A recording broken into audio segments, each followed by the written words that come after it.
Hello and welcome to the Room of Lives. I'm your host, Neil. On the podcast today, we have Lynn Ulbricht, the mother of Ross Ulbricht, who in his mid-20s created, all by himself, the website called Silk Road. It was an underground marketplace that existed on what is called the dark web, the great underbelly of the internet that is invisible to regular browsers and search engines. It eventually grew to become an immensely popular forum for drugs and other items, reaching 1 million users in 2013. Eventually, U.S. federal agents tracked down Ross and ambushed him in a San Francisco public library, and he was sentenced to 2 life terms plus 40 years in a maximum security prison without the possibility of parole. However, his trial was mired with allegations that the United States came down on him with extraordinary force, using unfair means and overreaches to accomplish an excessive sentence, possibly violating several U.S. amendments. To this day, Lynn fights for her son's case to be heard fairly and ultimately for Ross to be freed through her website freeross.org. In this endeavor, she has been joined by other groups that advocate for greater privacy and rights of the citizen on the internet, for more sensible drug policy, or for libertarian values surrounding the internet, cryptocurrency, and decentralized technology. Some time ago, I invited Lynn to come to the University of Texas at Austin and give a talk as part of my Molotov seminar series. It was well attended, including by members of organizations such as Students for Sensible Drug Policy. In this first episode, I first give an overview of the story of Ross and Silk Road, then we will hear the talk that Lynn gave. The second episode is the recording of a one-on-one conversation that I had with Lynn at my apartment, where I asked her specific questions regarding the case, her position on it, and about Ross as a person. Okay, let's first go over the story of Ross and Silk Road. Ross Ulbricht was born in Austin, Texas, and is currently 37 years old. He got a bachelor's in physics from the University of Texas at Dallas on a full scholarship, then a master's in material science from Penn State. He had been exploring psychedelics and Eastern philosophy since college. Around that time, he outlined in his journal an idea for a website, quote, where people could buy anything anonymously with no trail whatsoever that could lead back to them, end quote. Soon after, Ross coded up the Silk Road, where people could log in and buy and sell anything and pay for it using the cryptocurrency Bitcoin, which would leave the identities and transactions of this market anonymous. The central administrator of Silk Road had the username Dread Pirate Roberts, or DPR. When the Silk Road began, DPR announced a code of conduct for the site. Our basic rules are to treat others as you would wish to be treated, and don't do anything to hurt or scam someone else. The evidence suggests that as a starter product, Ross grew his own psilocybin mushrooms and sold 10 pounds of it on the site. There is still ambiguity over whether multiple people in addition to Ross could have been behind the username DPR. For example, in an August 2013 interview to Forbes, DPR said that they had not created the site, but had taken over its operations from their predecessor who had created it. Over the years, U.S. federal agents from the Drug Enforcement Administration, or DEA, the FBI, Homeland Security, the IRS, the Secret Service, and even the U.S. Postal Inspection, because the drugs were coming through the mail, began trying to infiltrate Silk Road's inner circle. Carl Force, a DEA agent, pretended to be a drug kingpin on Silk Road, got in touch with DPR, and via late-night chats over a year, he began to build a camaraderie with DPR. A different Silk Road drug seller, Curtis Green, who had started working for DPR remotely, eventually got busted and began cooperating with the DEA. DPR got wind that Green had been found out and told undercover agent Force that he needed Green beaten up and forced to return the Bitcoin that he had stolen. Force recorded a Secret Service agent and a Baltimore postal inspector pretend to be thugs who dunked Green in a bathtub and sent the recording to DPR. Next, DPR asked for Green's murder. Force faked photos of these as well, and DPR sent $80,000 to a government-controlled bank account. However, Curtis Green himself has later tweeted, "Ross Ulbricht got a raw deal. There is so much more to the Silk Road story than people know, and I can't yet talk about. I don't believe Ross is dangerous or that it's in his character to order a hit on anyone. He should never have gotten that horrible sentence. #FreeRoss." The investigation showed that DPR paid for other executions as well, but these charges of violence and murder were all later dropped in court. Eventually, the FBI detectives found the true IP address of the Silk Road server and traced it physically to a data center in Iceland, where the local police turned over a copy of the server to the FBI. They also found that the last known login to the Silk Road was from San Francisco. At that time, Ross was living there with roommates under a fake name. Allegedly, the feds eventually linked Silk Road to his real name through a programming question he had once asked online. In 2013, Ross was ambushed and arrested by the FBI at a San Francisco public library, where he was reportedly caught logged in as DPR on the Silk Road website. During the trial, Ross admitted to having created the Silk Road, but the defense was that someone else had then taken over the operations.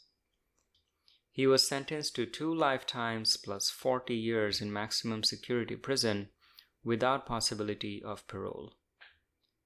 The following are some excerpts from a court recording during an appeal by Ross. This is the United States of America versus Ulbricht. May I proceed, Your Honor? Okay? Thank you. May it please the Court, I'm Joshua Draytell. I represent the appellant, Ross Ulbricht. And it's a natural question to ask why and whether all the errors we've cited with respect to the trial made a difference in light of all the evidence that the government presented. And here's why these errors mattered and why they denied Mr. Ulbricht a fair trial. The government got to present its case, but the defense was not afforded the same opportunity. Thus, of course, all the government's evidence looks uncontested and very good. But starting before the trial and throughout the trial, there was preclusion of every effort that the defense made to mount a defense. And the first is the evidence of the agent's corruption. And the essence of the defense was that the digital evidence that was presented, a lot of it from the Silk Road site itself and from other sources as well, was not reliable, was susceptible to manipulation and fabrication, and not necessarily by the government. How was any of the material about Force exculpatory? Of all the information you finally obtained about Force and his corruption, how was it exculpatory? Because he was selling information to Dread Pirate Roberts under a variety of different aliases. So what? I mean, how does that show your client didn't do these crimes? Because it shows that the real DPR had knowledge about the progress of the investigation in the early part of 2013. And then you have a series of events that set up an exit strategy for Dread Pirate Roberts to get out. And all of this is material that we were not permitted to develop. This is, the government cited grand jury secrecy, yet they'd already interviewed the 2 agents. And again, we only heard about 1 agent. Talk about the sentence a bit. I mean, it is unusual for a young man in his early 30s with no criminal record, who himself was not dealing drugs, except I think some mushrooms early on, and this, at least the evidence suggested that, to receive a life sentence. Isn't that quite a leap to have that kind of sentence imposed? Later on, Agent Force and a Secret Service agent on his team were themselves charged with running a series of rackets on Silk Road and stealing Bitcoin, and they were sentenced to prison. In 2017, Ross's team filed a petition asking the Supreme Court to review his case, asking whether the warrantless seizure of an individual's internet traffic information without probable cause violated the Fourth Amendment, and whether the Sixth Amendment allows judges to find facts necessary to support an otherwise unreasonable sentence. 21 organizations filed briefs supporting this, including the National Lawyers Guild, American Black Cross, Reason Foundation, and Drug Policy Alliance. It was named Petition of the Day by legal expert and SCOTUS blog founder Tom Goldstein. The Supreme Court, however, denied the petition. In 2020, President Trump reportedly considered pardoning Ross before leaving office, but ended up not doing so. In the years since Ross's arrest, the world of cryptocurrency and decentralized economies has seen explosive growth into many legitimate applications with high demand, including marketplaces such as OpenSea, leaving governments struggling to maintain the narrative that these technologies are criminal. I recently visited the current version of the Silk Road website, which is managed by unknown entities. As a testament to how much these technologies have become mainstream, it is now exceedingly easy to do this using Brave, my default browser, which interfaces directly with the anonymous Tor network. On the site, an announcement reads that vendors selling weapons, poison, anything related to terrorism, child porn, or any other kind of illegal porn, or users who threaten others will be permanently banned. On the site, I found mostly drugs, fake passports and fake driver's licenses, fake doctor's notes, fake certificates for exams like IELTS and TOEFL, counterfeit money, fake Facebook likes, stolen or leaked credit card and bank account information, and tutorials and malware for hacking and monetary fraud, and some porn that, at least at first glance, was not child porn. In the 8 years since his arrest, Ross hasn't had access to a computer in his maximum security prison, but still writes and draws on paper, and these are still published on his online blog. He has kept up with some of the advances in decentralization technology and has recently written about decentralizing social media and about the Maker Protocol, which has designed the USD-pegged cryptocurrency DAI, which I have been mentioning for donations since day one of this podcast. In addition to this, Ross also publishes poetry, drawings, and personal reflections. This year, the 2021 Bitcoin conference presented Ross's first public comments recorded from the prison over the phone since his arrest 8 years ago. The following are some excerpts. I'm a nonviolent, first-time offender, but if nothing changes, I'll spend the next few decades in this cage. Then, sometime later this century, I'll grow old and die. I'll finally leave prison, but I'll be in a body bag. For better or worse, Silk Road is part of Bitcoin's history now, but I worry that by putting Silk Road online, I made things harder for us.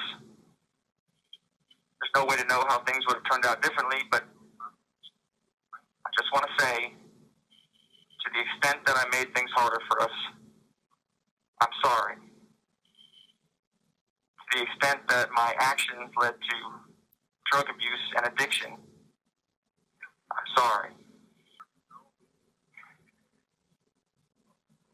I want you to understand what it means to lose your freedom. Let me start by telling you about the hole goes by many names, the shoe, segregation, the box. But for me, it's the whole. The whole is the prison within the prison. I once spent 4 months straight in the hole. Not easy for me to talk about, but I will. The hole can make you or break you, and there was a time when it broke me. It started with my mind racing out of control. I felt like the walls were crushing in on me, like I just had to get out of that cell. This lasted days. Then I started beating the walls and kicking the heavy metal door. Something deep inside me cried out for freedom.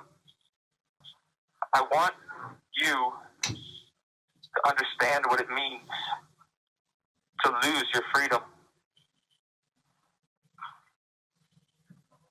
My mother, this was after I was sentenced, my mother was invited to give a speaking tour in Europe. She was raising awareness about what had happened to me and was looking for help.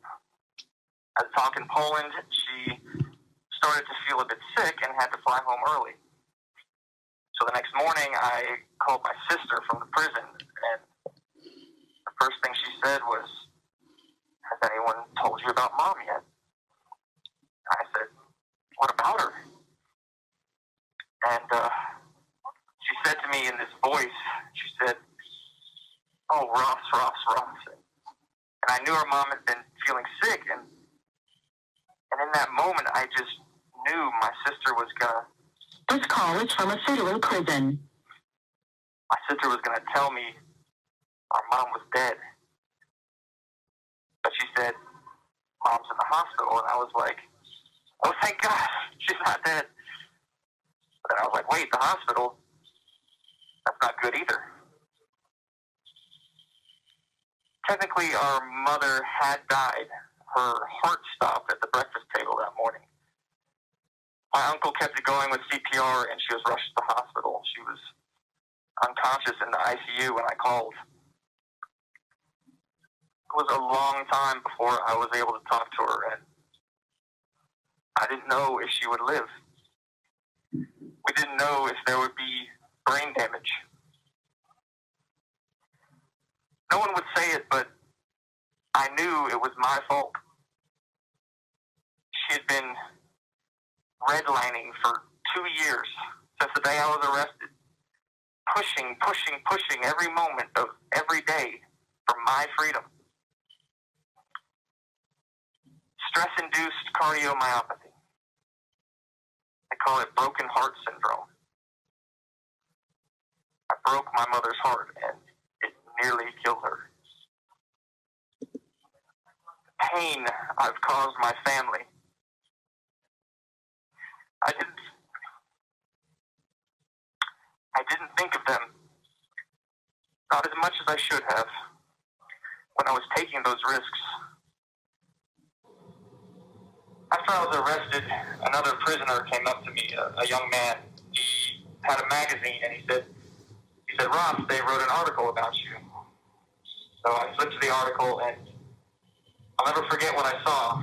It was an illustration of me. And what was so strange was the face had my features and proportions, but the skin had a putrid color. The eyes were bloodshot. I was hunched over like some kind of ghoul. I pushed the magazine away. I just couldn't handle it. I couldn't face what I was seeing. It felt like I could feel physical pain in my chest, like claws were tearing through me. The caricature they created was a violent drug lord. That is not who I am. That is a lie. It's a lie that was carefully crafted to justify keeping me in this cage until I die. It's a lie designed to turn you against me, to turn your heart off. They lied. It's on the record. They cheated. That's on the record. They stole. 2 of them went to prison over the stealing. They hid evidence. That's on the record. They destroyed evidence. That's on the record. They planted evidence. That's on the record. At one point, they were looking into how they could give me the death penalty. They wanted to inject chemicals into my veins that would stop my heart. This call is from a federal prison. But today, right now, I have a message for those that have been lying about me and those that have been thoughtlessly repeating those lies. Please stop. You are hurting me. Please stop. I want you to understand what it means to lose your freedom. The irony is that I made Silk Road in the first place because I thought I was furthering the things I cared about. Freedom, privacy, equality. But by making Silk Road, I wound up in a place where those things don't exist. So this episode is Lynn's invited talk at the university, where I first introduce her and the state of cryptocurrency at that time. Then she takes the stage to present her views on Ross's case and the legalities of the ways the US government digitally eavesdrop on people like Ross. This actually reminds me that just some weeks back, multiple governments around the world, including that of my home country of India, were found to have planted the secret surveillance software called Pegasus into the devices of their political opponents and critics. At the end of her talk, Lynn takes questions from the audience. If you enjoy visiting the Room of Lives, consider donating Ether, DAI, or other Ethereum-based coins to abronil.eth. That's abronil.eth.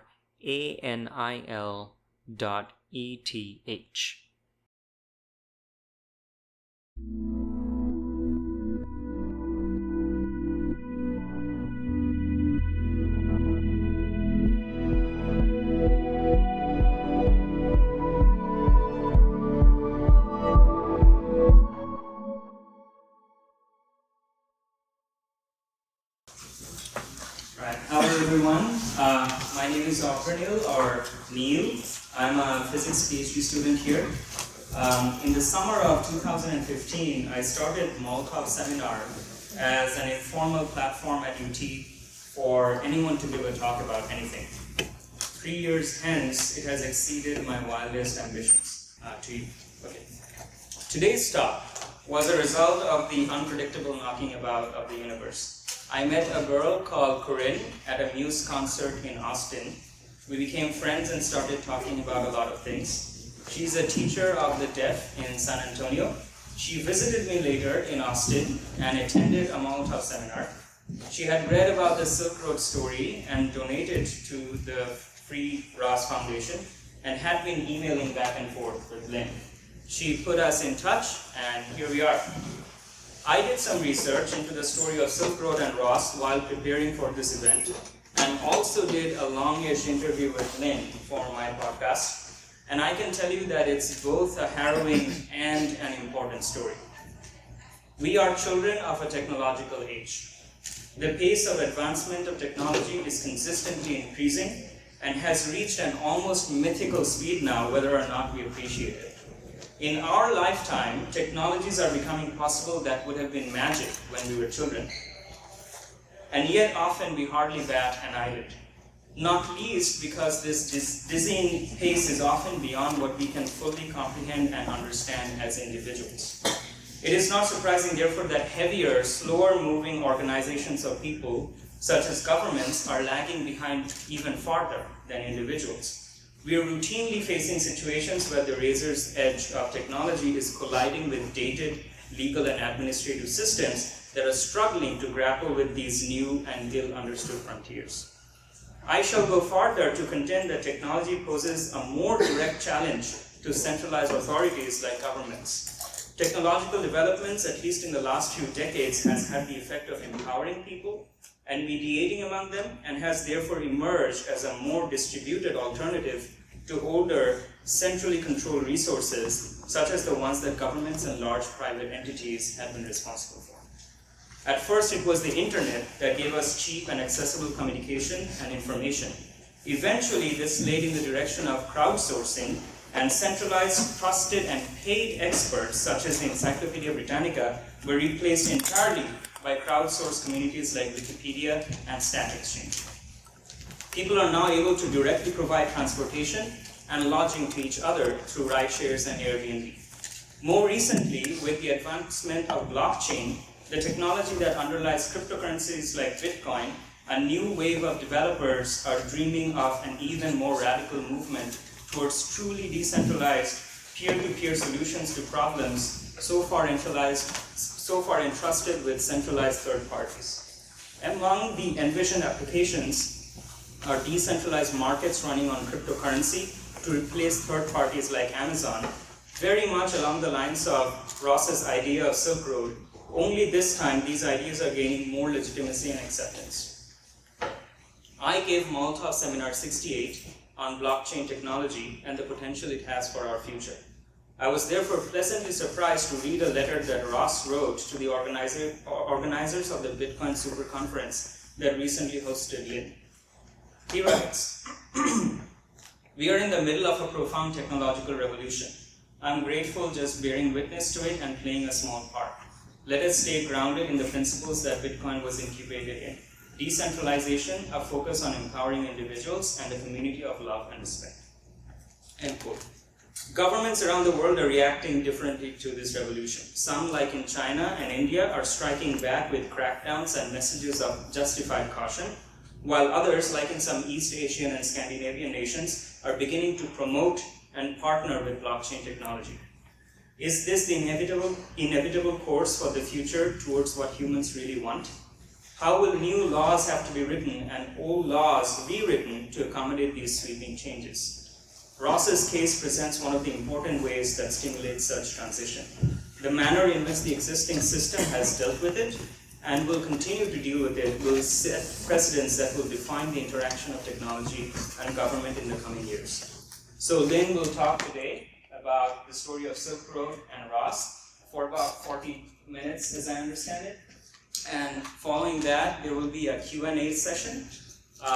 So please don't be shy about your questions. And then finally, we'll sort of end the formal event there, and you're free to come up and talk to Lynn about the Free Ross Foundation or any other related topic.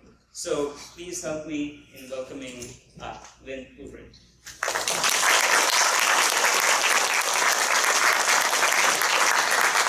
Also, if you're asking questions, please make sure that you're being as loud as possible because I'm trying to record them on camera. Yeah. Okay. Can you hear me? Great. Well, as Neil said, I'm Lynn Ulbricht. My claim to fame for the last 4 years has been that I'm Ross Ulbricht's mother. You can see him up here. He grew up in Austin. He was a physics major at University of Texas at Dallas. Ross now is serving a double life sentence plus 40 years in a maximum security prison. There's no possibility of parole in the federal system since the 80s. Anybody who's arrested in the federal system has no possibility of parole or redemption or anything. That's where they will spend their sentence. He was never charged with causing any death or bodily injury. No victims were at trial. That came forward at trial said Ross had harmed them in any way. No history of violence, no history of criminal activity. So what could he have possibly done? You know, he didn't bomb a building, he didn't mow down people, he didn't kidnap children or torture anyone. He's in there for, oh, and by the way, there's 100 letters on our website, freeross.org, written by people who know him, many of them who lost it. who attest to his character and how he's contributed to their lives that were submitted to the judge saying, please give him the mandatory minimum. No, please give him a chance. And she basically brushed it aside. But in any case, he's in there for creating and running the Silk Road website, as Neil said. What it was an online open marketplace that was created to protect the anonymity and privacy of its users. It was not specifically designed to be a drug website. And in fact, many other things were on there.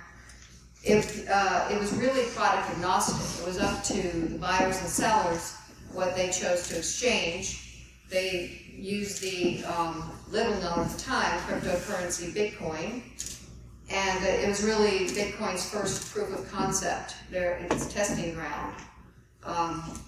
It was actually used, and it drove its early adoption. Silk Road did have rules, because Ross was a very strong believer in voluntary interaction, not using force, peaceful interaction. The administration of the site had prohibitions that created victims, such as there was no child pornography, there was no hitmen or other violent services, there was no stolen property. But there were drugs. That was considered a free choice. There were also things like raw milk and art and books. I had a guy just write me 2 days ago. He said, I was able to get methadone on Silk Road and it helped me break my opioid habit. It was, there were things, people would get CBD oil there for their children who had life-threatening seizures. They couldn't get it because of the drug war, except on Silk Road at the time. And for this, and most of the drugs, by the way, for the life of the site, were small amounts of marijuana. And that was not, by the way, allowed to be mentioned at trial. It was not allowed to be mentioned. There were legal goods, there were other goods. The only thing that was mentioned were drugs, mostly very dangerous drugs. And for this, for not selling them, for having this website, he was sentenced to more than most murderers get and other violent offenders. And there's been a lot written about who Ross is. Ross was a libertarian, on fire for freedom and free markets. Here he is at Penn State with Ron Paul. He worked on the Ron Paul campaign. So he's very idealistic. He was 26 years old. He was not the murderous thug that is often portrayed in the media. And he was passionate about bringing the experience of free markets to people, and he saw the potential for monetary freedom with cryptocurrency. And initially, before creating Silk Road, he invented a video game. He created a video game while he was living here in Austin, which was based on Austrian economics and free market principles, and almost got it published, but didn't, so he turned to the internet. Now, because he did this, he's living in a maximum security prison. Here I am visiting him last September. It's in Florence, Colorado. It's a place where they put their most violent criminals besides the Supermax. That's 3 layers of razor wire behind me and 2 gun towers keeping us all safe from Ross.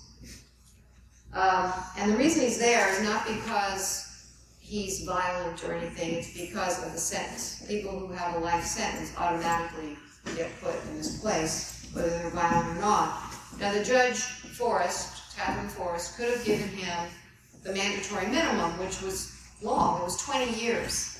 That's a generation. It's long. It's a long sentence. That wasn't enough for her. So either it was 30 years or 40. And Ross can't get on the internet. So it's not like in 40 or 50 years he's going to come out and invent or create another Silk Road. I mean, he would be in a whole new world. Really, even 90 years wasn't enough for her. She's not happy, will not be happy until Ross leaves this place as a corpse. Essentially, she gave him what the ACLU calls a walking death sentence. And Ross said to me himself, he goes, Mom, a life sentence is a death sentence, it just takes longer. And Ross is not unique. This is the shocking thing. It's not just him. Life sentences have quintupled since the 80s in this country. You know, when I was growing up, hardly anybody got life. It was a big deal. It was, you had to really be severely dangerous, mass murderer or something. And now 1 in 9 prisoners has a life sentence. And over 17,000 of them are nonviolent, like Ross. And if you count sentences so long that you're going to die in there, it's not officially like, okay, it's 120 years or whatever.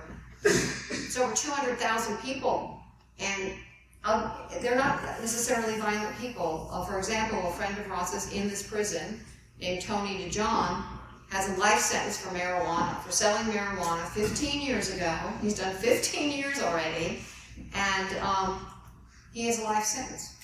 And ironically, the federal prisons in Colorado where marijuana is not legal. So, well, we have kept fighting for Ross now for 4 years. Not going to stop. I'm a mother. I cannot let my son die in that place. He's a good person. He has a lot to give, and he's not a danger to anyone. And so we've brought it with the support of a lot of great people. We're knocking on the door of the Supreme Court now. And Ross's team has submitted what's called a petition for a writ of certiorari, or a cert petition for short. And by the time you get to the Supreme Court, you're not dealing with, for instance, the corruption in Ross's case, or a lot of the other violations in the trial and sentencing. The Supreme Court just wants to look at very broad-reaching issues. And there are 2 very important issues involving Americans' 4th and 6th Amendment rights that are, I'm going to touch on them today, explain them, but that's what the petition is addressing and asking the court to look at. And this petition is supported by 21 groups from both sides of the political spectrum in 5 amicus briefs that go along with the petition saying, hey, Supreme Court, this is important. These are important issues, you need to look at them. So we're hopeful they will. So the first issue, is going to affect all of us, how they rule, affects your 4th Amendment protections. And it asks, does it violate the 4th Amendment for the government to seize an individual's private internet traffic information without probable cause, which is legally for a good reason, or warrant, and use that information to arrest and convict him? Can they do this without a warrant?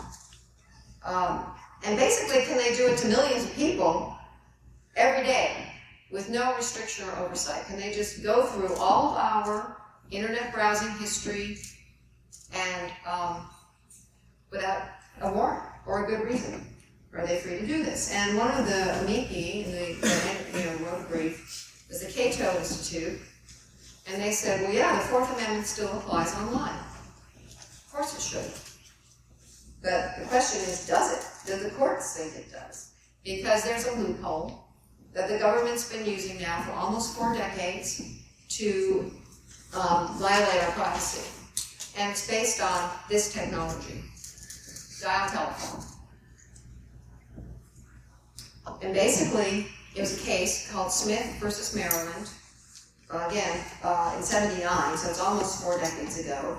And basically, the court ruled that if you dial a number from a dial telephone, that number, not the content of the conversation, but just the number, is not protected if you gave it to a third party, the phone company, and it became known as the third-party doctrine. And that decision in the court, and it was not unanimous. There were judges who said, no, wait a minute, the phone number should be protected by the 4th Amendment. It's part of the content, but they lost the argument. And it's dramatically limited the scope of the 4th Amendment in search and seizure law. And the thing is, things have changed just a little since then, since the dial telephone. But the law has not, as Neil said, it is not keeping up with what's going on in technology. So now, of course, our phones and laptops and computers have endless amounts of information on them. So financial and credit card records, political affiliations and interests, sexual orientation and activity, religious activities, medical records, job applications, photos, documents and file sharing on the cloud, location information, browsing activity, emails, what we watch, what we post, what we buy, what we research, whom we date, what apps we use. The government can look into all of this without a warrant or probable cause. They don't have to get a warrant. Why even bother to get a warrant? I mean, if they came into my house and they seized my file cabinet, it would be clearly unconstitutional. You're violating the Fourth Amendment. I don't even have the file cabinet anymore. It's all on my computer. I mean, and they are saying they can use that. They can go ahead and do that. And all that data. And then also, the FBI, DOJ, Department of Justice, and the Drug Enforcement Agency can also use that data because they have direct access to it through the government searches. Which brings us to Ross's case. I'm sure you are all more technically savvy than I am, but I'm just going to give us a very simple explanation of what they did with Ross's case. And it basically illustrates how, from an email address, the government can basically geographically locate you and track you like having a collar on an animal. They can do that with your email addresses. They turn it into a tracking device. So you have your email address, that's anywhere in the world. The government obtained Ross's email address. There's a story out there how I personally believe, and Edward Snowden probably basically said the NSA was involved in, it was unthinkable they were not involved in Ross's case. I think the NSA illegally got this address and they made up a story to cover it, which is they do. This is known, and it's called parallel construction. It's like it's illegal for them to do it, so then there's a parallel story that says, no, this is how we did it. So anyway, that's a whole other issue, but they got his email address. And from that, they identified the IP address, collected data about the internet traffic, and identified his home address, and put what's called a pen register and track and trace device on it, and called pen traps for short, without a warrant, on Ross's wireless router in his home. So now we're in the home. And then from there, the data stream coming and going from the IP address contains the MAC address, or the unique identification. And they got that, and so then they put a pen trap on his laptop. So now it's on his devices, phone, laptop. Now once that's done, they can essentially track his location and exactly what he's doing online, moment by moment, all without a warrant. And for 2 months, they used an array of electronic tools to monitor him and swept in tens of thousands of individual transmissions, possibly more, all without a warrant. This means they can do it to any of us. Without our knowledge, without a warrant, without the court saying it's okay, they can just do it. And Ross's lawyer said at appeal, they need a warrant to do this. And the court rejected it because they relied on the third-party doctrine and said, well, no, it's until the courts change this rule. This rule, the third-party doctrine says they don't need a warrant. So again, it's based on the dial telephone. And basically they're saying that the tens of thousands of transmission over 2 months is the same as a dial number on a rotary phone. And the courts are starting to question this. Supreme Court Justice Sandra Sotomayor said that, it may be necessary to reconsider that you don't have any privacy just because you gave it to a third party. It's ill-suited to the digital age. And she also said it's doubtful that people would accept without complaint the warrantless disclosure to the government of a list of every website they had visited in the last week, month, or year. I don't like that idea of the government being able to see exactly what I'm doing online without my knowledge, without a warrant, just decide. That's why they wrote the Fourth Amendment, to give us privacy. And yet, that is exactly what happened to Ross, and again, to any of us, when the government puts a pen trap on your computer. Another case, Riley versus the U.S., addressing again this kind of unlimited open season on our data and our privacy, said that basically when courts say that internet traffic information is constitutionally the same as a dialed phone number. It's like saying a ride on horseback is the same as a flight to the moon. Just because one takes you from point A to point B, I'm saying it's the same. It's so different. It's so totally different now. So, basically, I think this third-party doctrine needs to be retired with the dial telephone. I think it's time. We need to, the courts need to get up to speed here with technology. And I hope Ross's case can make that happen, can help make that happen. So that's one of our goals with the petition to the Supreme Court. The other one is the Sixth Amendment, which, among other things, guarantees Americans the right to a trial by jury, 12 people, all agreeing that the person is guilty beyond a reasonable doubt. Not one judge, 12 individuals.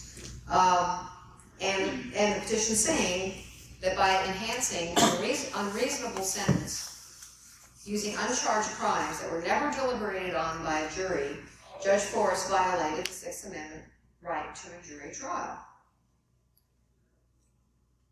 There were a few issues where she did this. The most egregious is saying that Ross planned murders for hire. You may have read about this. You may not know. It was never charged at trial. It was never proven. They dropped the charges in New York 2 months after they brought them. There is still an indictment in Maryland that's been there for 4.5 years now, just sitting there unprosecuted. And it's based on evidence submitted by an agent who's now in prison for corruption. And yet, the appellate court accepted this, said, yeah, this is what justifies the sentence. We're going to allow this sentence because of this. It was never brought to a jury. And upheld what they said was the power to condemn a young man to die in prison without a jury, without trial. It's a lynching. And how's that not a lynching?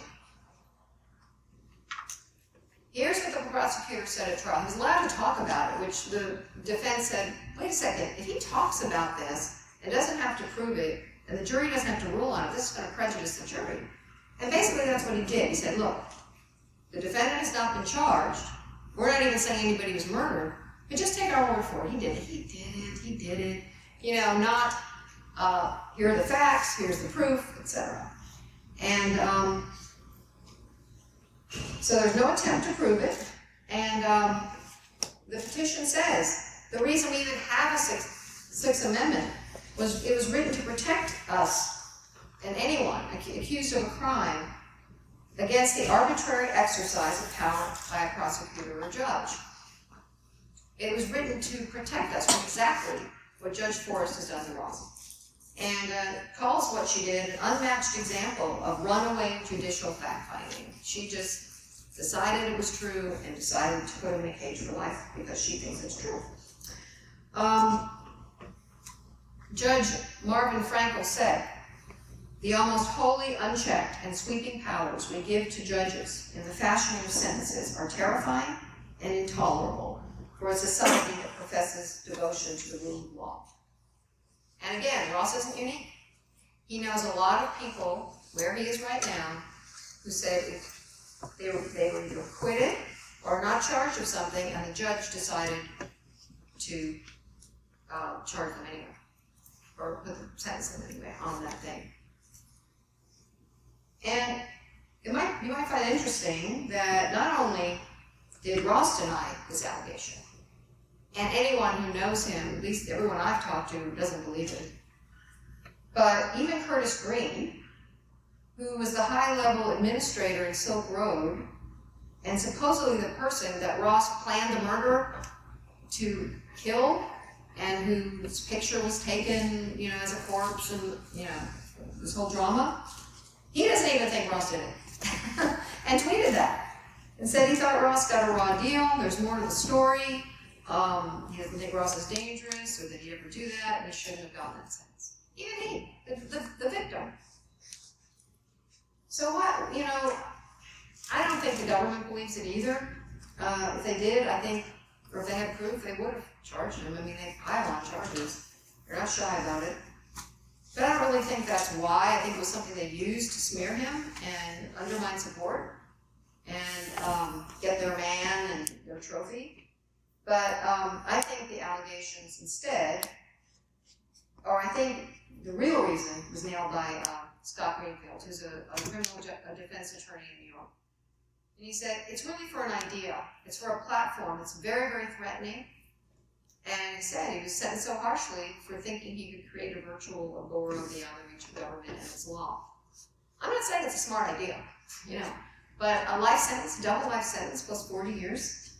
The judge herself said basically the same thing. She said, it's notable that the reasons you started Silk Road were philosophical, and I don't know that it's a philosophy left behind. So this is going to enhance a sentence of life because we have a philosophy the judge doesn't like. I think there's a First Amendment that's supposed to be defending our free speech. She also said that there are posts on the site, they didn't say Ross wrote them, just that they're there, which discuss the laws as the oppressor, and she finds them deeply troubling and very dangerous. And you're bringing up these ideas and statements. Now, we are allowed to say that we believe the government's the oppressor in this country, I think, unless something's changed dramatically lately. Congress has prohibited judges from considering someone's political views in a sentencing. The First Amendment, of course, even partly on political philosophy, the sentence based on that is forbidden by the First Amendment and on freedom of speech. And frankly, I think that by her doing this, by her attacking the First Amendment like this, she's the one who's troubling and dangerous, not Ross. Now, along with the philosophy goes cryptocurrency aspect of it, I believe, and the use of Tor, which is the onion router, and it's an anonymous way to browse the internet. And I don't think Ross was the only one who saw the potential for monetary freedom. It got the attention, I think, of financial powers. And I don't think they thought it was such a great idea to have this monetary freedom. And Chuck Schumer, who was ranking member of the Senate Finance Committee, and I think represented these powers, was the impetus behind the whole Silk Road investigation and prosecution, and taking it down. Now, Judge Forrest, the judge, was recommended by Chuck Schumer for her position on the bench. Preet Bharara, who is the lead prosecutor, was Schumer's special counsel for years. Ross was tried in New York, even though he was arrested in California. They brought him to New York, Schumer State. He even said publicly, in a public letter, that congratulations, Eric Holder, you got your man. But he said it before trial. You know, I'm like, hello, aren't we supposed to be innocent until proven guilty in this country? I personally believe it wasn't about drugs, it wasn't about, I think it was about Bitcoin. I think it was about an alternate currency out of the government's control, and also the use of an anonymous browsing, because they even said in their papers, in Ross's case, they said anyone who uses Tor has criminal intent. Well, you know, journalists use it, dissidents use it, all kinds of people use Tor. And you know, you could say, look, you know, yeah, that's all good points, but they just want to protect us from evil drug dealers and drugs, and you know, they have to do that, you know? And I'm like, well, really? Well, then how come the leading drug seller on Silk Road got 10 years? How come the biggest cocaine and heroin seller on Silk Road got 5 years? The biggest meth seller got 3 years. The Peter Nash, an administrator at the height of Silk Road, got 17 months, time served. And most shocking to me is that Blake Benthall, who once Silk Road was taken down, he started Silk Road 2.0. Oh no, I didn't see he ran it. I think someone else started it, got out, and he took over and ran it. It was bigger, sold more drugs than Silk Road in a month, more listings. He was in custody for 16 days, that's it, and he was released. So he's free, and Ross gets life. But yet Ross is so dangerous for doing basically what they said Blake Benthall did. They said it was identical. The government themselves and what he did was identical. Aren't we in danger from Blake Benthall too? And I'm not saying he should be in jail. I'm just saying there should be equal sentencing under the law. It's actually law. So here's Ross. Same conviction, basically. Double life without parole plus 40 years. It's kind of scary when you think about it. Now, just in case, proof of this, here's the Bureau of Prison websites. They say where prisoners are. And here's Ross. They have his release date as life. It should say his release date is his death, because that really is his release date. And Blake Benthall was released on November 21st, 2014, 16 days after he was arrested. Again, I'm not arguing for him to be in prison where Ross is. I'm saying we should have equal treatment.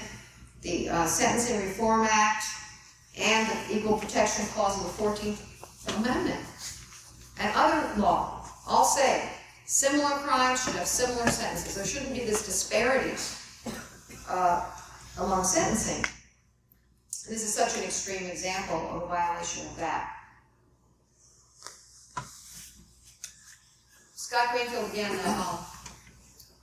the criminal defense attorney, basically said that the Silk Road case is the birth of law as applied to our digital future. Watch it as a spectator at your peril. This is bigger than Ross or Silk Road or one guy. It's, as I showed you with the petition, there's broad-reaching things about it, and there's more, there's a lot more. And if you go to our website, freerust.org, it can take you, there's a timeline, all the things that happen at trial are outrageous, sentencing, I mean, it goes on. And even after the trial, tampering was discovered and proven. Another person logging in as Dread Pirate Roberts, was the handle of the person running the website. I think there were many. A login was discovered after Ross was in solitary for 7 weeks. Almost 7 weeks. And who was that? You know, there's so many questions and so much corruption. I mean, the tampered evidence that was discovered is probably another corrupt agent. We can go, I don't have time to go into all that, but it's on our website. So, basically, here's a picture of Ross and me. I love this picture because we haven't had a picture taken with him in 4 years, and also it proves I actually am his mother and like not a crazy woman running around, that's me and Ross. And when I visited him, and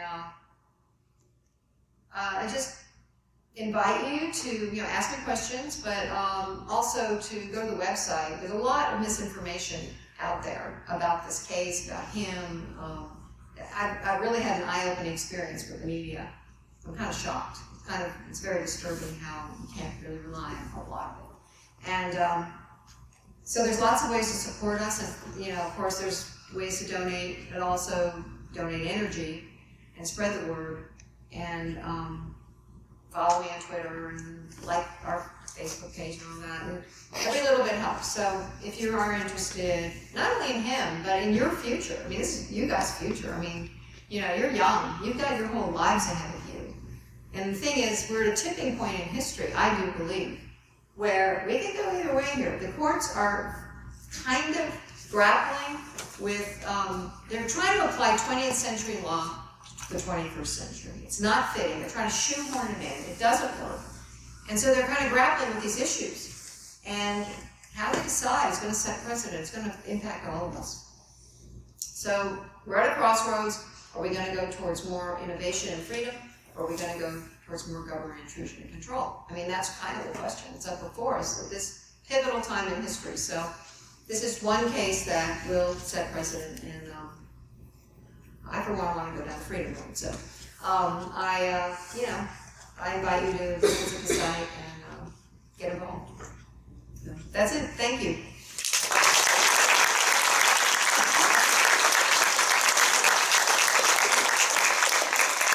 I do want to say, if anybody has political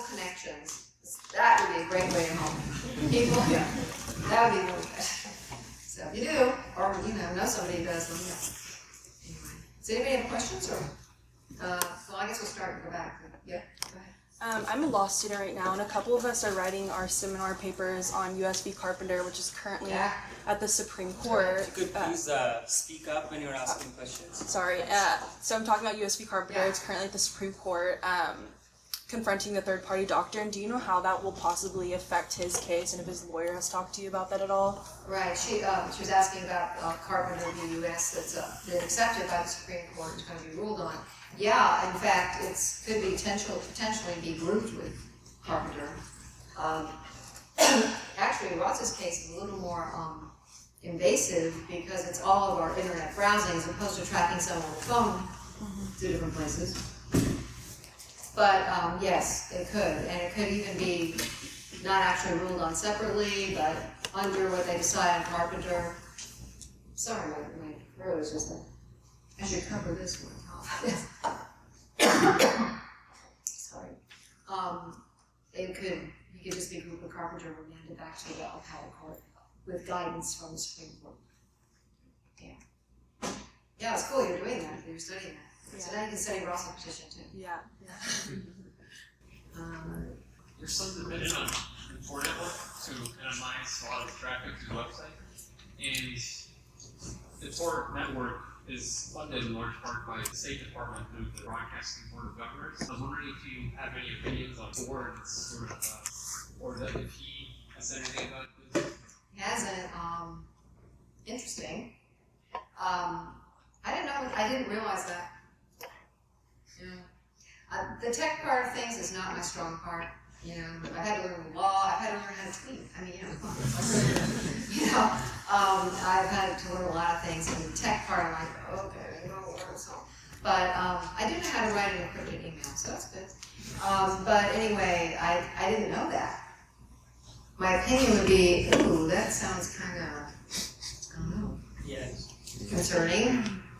Yeah, just in response to that, now users are actually questioning currently whether Tor is the most secure thing to use, whether you're truly anonymous because of the connection with, I don't know which federal agency. Research Laboratory.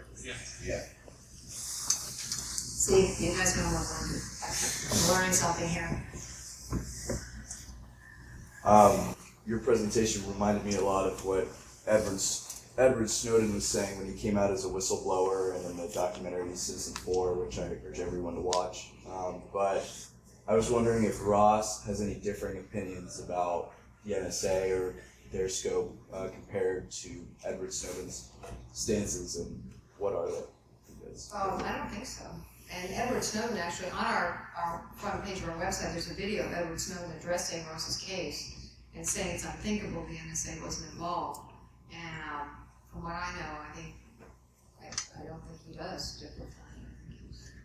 I mean, William Binney, who was an NSA administrator and then a whistleblower, was the advisor on, well, not Citizen 4, but the Snowden movie, the other movie. And he said, well, basically what he describes, exactly what I described here, except he was describing it applied to President Trump. So it's, he says they can do it to anybody. So that's sort of interesting. Did you hold the views that you hold today about government and voluntary interaction prior to Silk Road and the whole situation that Ross went through? You know, it's been a real eye-opening experience to see how the government operates up close and personal, especially in prosecuting somebody. I've been being at trial. My sister's here too, Ross's aunt, and the two of us were just like, this is happening in America? I mean, honestly, and the way, the tactics they use and all kinds of things, I've been stunned, really. And it's very concerning. And I would say that I wasn't a fan of big government. I was an entrepreneur and, it's kind of just leave me alone kind of person. But now I feel like it's really opened my eyes that I think we're really in, like I was saying, a very important time in history. I think we really need to wake up.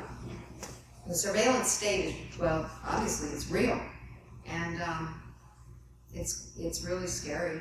So I've woken up a lot more. And also about trials, and about due process, and about, I mean, I don't know if you guys know, but there were 2 corrupt agents who not only stole over $1 million, but had the run of the site. They had the ability to change, they could act as Dread Pirate Roberts and other aliases. They could change passwords, PIN numbers, put things in chat rooms, chats, and the marketplace, take it out, delete, all this stuff. They're in prison, and it was not allowed to be known to the jury. The jury could not, the judge would not let them know that these agents did this. I mean, I'm like, what? You know, there's a whole, I could talk for several hours on all these, but you know, there's the way the trial is conducted, and everything's stacked up against the defendant, which is why 97% of people don't go to trial. They plead because they're threatened and bullied and admit often to things they haven't done, because they're told if they go to trial, they're going to lose anyway, and they'll get worse repercussions. This is America. This isn't right. This is not good. I'm sorry. Do you think Ross ever thought that he was being watched, or that he was potentially going to be arrested one day?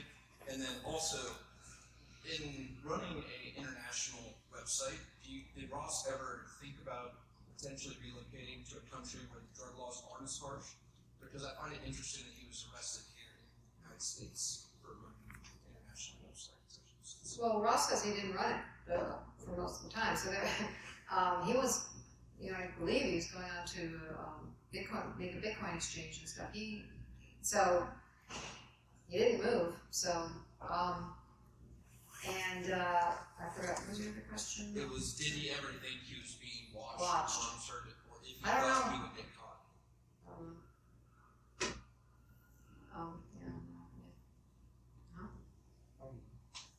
I believe you mentioned that Bitcoins were a prominent part of why you believe that the website was trying to be shut down.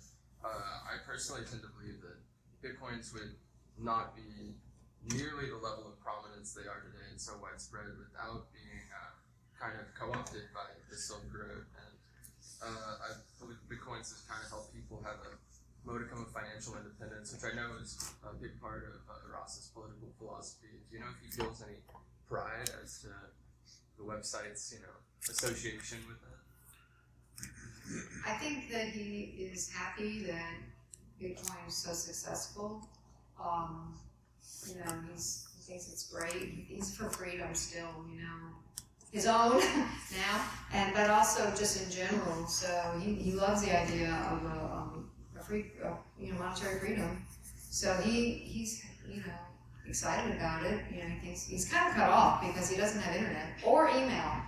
This place, VOP gives violent gang leaders email, and they won't give it to us because it's an internet crime, and I guess I think he's gonna hack it. I don't know. It's a prison system. It's not a regular email. So he's very cut off, but he I think thinks it's great. This letter that I mentioned in my introduction, which he wrote to the organizers of the Bitcoin conference, he seemed to actually be quite up to date on what's going on. I can read the letter. Yeah. Do you want me to read the letter? It's a letter that he wrote to the Bitcoin conference. I didn't know if you guys would be interested. You want to hear it, or? Yeah. Hi everyone. Thank you for hosting my mom and hearing all she has to say. My Supreme Court petition is on track, thanks to the support of many of you have given me over the years. Truly, there is much love in this community. So this is an exciting time for Bitcoin, isn't it? When I first learned about it, it was trading for 6 cents or so. By the way, I said to him at the time, he was all excited about it, and I said, should I get some? He goes, no, Mom, it's too volatile. Like the worst advice ever, right? But anyway, it's incredible to see something increase 300,000-fold in value. Wow. I saw its potential back then to transform our world, and it hasn't disappointed. If anything, it has exceeded my expectations. Now there's a multitude of altcoins that have sprung up and found their niche. With dozens of coins experimenting with variations on Satoshi's invention, I have faith that we'll find the optimal path forward, learning from each other's mistakes and copying success. We are in the middle of a profound technological revolution. It's beautiful and awesome. I'm grateful just bearing witness to it. It's also a profound opportunity. Our subculture is having an outsized influence on society right now that will only grow. We are the future, my friends. I've been in prison for a few years now, so I'm out of the loop, but it's given me perspective as well. Now more than ever, we need a measure of self-reflection. Let us not forget our roots as we push ahead. Let us stay grounded in the principles that Bitcoin was incubated in: decentralization, a focus on empowering individuals, and a community of love and respect. I'm proud of how we flourished and optimistic the best is yet to come. I'm fighting every day for my freedom, and I'm hopeful that one day I'll be out there with you. All my love, Ross. So that's pretty much how he feels about it. He thinks it's great. And as you can tell from the letter, Ross is very idealistic still. You know, the idea that he's some kingpin thug who you know, be violent for money. He didn't even own a car when he was arrested. He was living with roommates. He's not motivated by money. I'm not saying he's against money. You know, money's fine, but it's not what really cares about. He's very idealistic. Anybody else? Okay, well, thank you very much for having me. It's great to talk to you.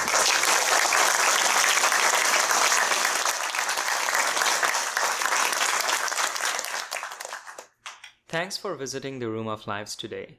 In the next episode, I speak one-on-one with Lynn Ulbricht at my apartment in Austin on her views regarding the case, her activism, experiences and lessons learned, and about Ross, the human being, and her son.